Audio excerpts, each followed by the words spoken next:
নমস্কার বন্ধুরা, আমিও বাঙালি রান্নাঘরে সবাইকে স্বাগত জানাচ্ছি। আবার একটা রেসিপি আপনাদের মাঝখানে শেয়ার করতে চলেছি, সেটা হচ্ছে রাঁধুনি দিয়ে রুই মাছের ঝোল। তাহলে চলুন দেখে নেওয়া যাক আজকের রেসিপি। একটা থালার মধ্যে 4 পিস এই যে রুই মাছের পেটিটা আমি ভালো করে ধুয়ে পরিষ্কার করে হালকা একটু লবণ মাখিয়ে নিয়েছি। আর এদিকে কিন্তু আলু আর টমেটোটা কেটে নিয়েছি, আর সেটাও কিন্তু ভালো করে ধুয়ে পরিষ্কার করে নিয়েছি। এখন কীভাবে রাঁধুনি দিয়ে এই ঝোলটা রান্না করবো, মাছের ঝোলটা, সেটা আপনাদের মাঝখানে শেয়ার করবো। রুই মাছের ঝোলটা রান্না করার আগে কিন্তু রাঁধুনিটা ভেজে নিতে হবে। তার জন্য কিন্তু ওভেনে কড়াই বসিয়ে দিয়েছি। আর কড়াইয়ের মধ্যে এখন ঢেলে দিচ্ছি এই যে রাঁধুনিটা হালকাভাবে একটু ভেজে নেব, যাতে ফ্লেভারটা ভীষণ ভালো আসে। যারা জানেন তাদের তো বলে দিতে হবে না, যারা জানেন না অবশ্যই আবার ট্রাই করবেন। রাঁধুনি দিয়ে মাছের ঝোল ভীষণ ভীষণ সুন্দর হয়। হালকা করে ভেজে তুলে নেব একটা পাত্রে। ঠান্ডা হয়ে যাওয়ার পর এটা কিন্তু একটু জল দিয়ে আমি শিলনোড়ায় বেটে নেব। আপনারা মিক্সি থাকলে মিক্সিতেও পেস্ট করে নিতে পারেন। ফ্লেভারটা কিন্তু ছড়িয়ে পড়েছে ভাজার পর চারপাশে। ভাজাটাও হয়ে গেছে, নামিয়ে ঢেলে দিচ্ছি একটা পাত্রে। রুই মাছগুলো ভাজার জন্য আমি কড়াইয়ের মধ্যে দিয়ে দিয়েছি বেশ কিছুটা সাদা তেল। তেলটা গরম হয়ে গেছে, তেলের মধ্যে দিয়ে দিচ্ছি হাফ চামচ মতো হলুদ গুঁড়ো। আগে থেকে কিন্তু মাছগুলোতে লবণ মাখিয়ে রেখেছি বলেছিলাম। তো এখন লাল লাল করে মাছগুলো তেলের মধ্যে ছেড়ে ভেজে নেব।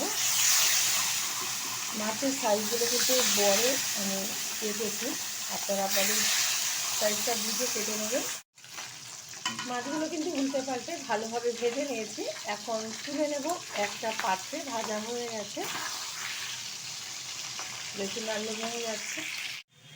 মাছগুলো ভেজে তুলে নিয়েছি একটা পাত্রে। এখন এই তেলেই দিয়ে দেবো কিছুটা কালো জিরে ফোড়ন, আপনারা গোটা জিরেও ব্যবহার করতে পারেন। দিয়ে দিচ্ছি দুটো তেজপাতা,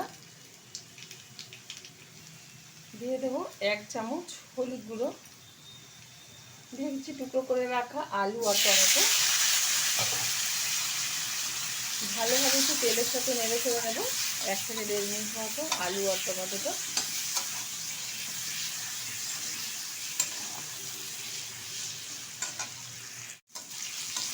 আলুটা কিন্তু বেশ কিছুক্ষণ নেড়ে চেড়ে নিয়েছি আলু আর টমেটোটা।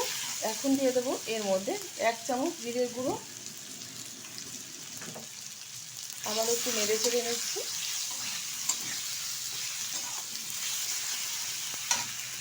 এখন দিয়ে দেবো এর মধ্যে কিছুটা আদা রস। আমি আদাটা কিন্তু সবসময় রসটাই ব্যবহার করে থাকি। আদা রসুনের এই ছিদ্রটাকে এটা ফেলে দিই, সেই কারণেই কিন্তু কড়াইয়ের তলাটা লেগে যায় না মশলাতে। একটু কষিয়ে নিচ্ছি। দিয়ে দেবো পরিমাণ মতো লবণ। যতটা আমি ঝোল রাখবো সেই অনুযায়ী কিন্তু লবণটা ব্যবহার করব। আবারও বেশ কিছুক্ষণ সময় নিয়ে কষিয়ে নেব।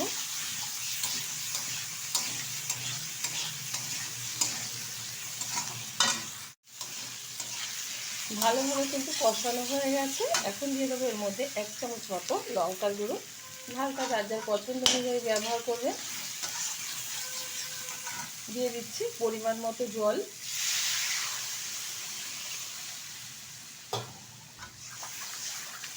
আমার এই রেসিপি যদি আপনাদের ভালো লেগে থাকে, আপনারা অবশ্যই আমার চ্যানেলটিকে সাবস্ক্রাইব করবেন, লাইক করবেন, শেয়ার করবেন। আজকে ঠিক যেরকমভাবে মাছের ঝোল দেখাচ্ছি রাঁধুনি দিয়ে, এরকমভাবে অবশ্য খেয়ে দেবেন। আশা করি ভীষণ ভীষণ ভালো লাগবে।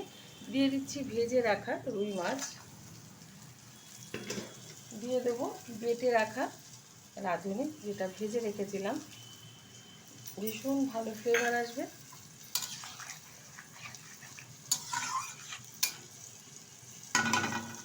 ঢেকে দিচ্ছি 15 মিনিটের জন্য। ওভেনের আঁচটা মিডিয়াম করে দিচ্ছি। ঢাকনাটা তুলে দিচ্ছি।